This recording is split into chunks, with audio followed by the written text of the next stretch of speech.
নমস্কার, হরে কৃষ্ণ সকলকে। চলো, প্রথমে তোমাদের সকলকে জানাচ্ছি ঝুলন যাত্রার শুভেচ্ছা ও অভিনন্দন।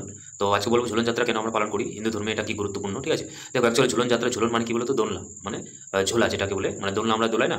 এখানে শ্রী কৃষ্ণ এবং রাধারানী এদের প্রেম বন্ধনকে আহ, তুলে ধরতে এটা ওনারা একটা দোলনায় বসে থাকেন।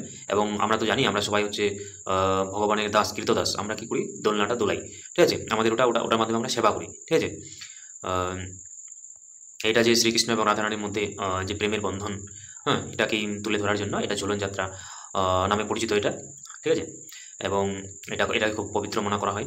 এবং এটা বিশেষ, এটা বৃন্দাবন, মায়াপুর, মথুরা এগুলাতে বিশেষভাবে এটা প্রচলিত হয়। আর আমাদের বেঙ্গলে প্লাস ইউপি, বিহারে, ওড়িশা, এটা খুব ধুমধামভাবে অনুষ্ঠিত হয়। ঠিক আছে, এটা ঠিক মোটামুটি যে জন্মাষ্টমী, কৃষ্ণ জন্মাষ্টমীর কয়েকদিন আগে এটা পালিত হয়।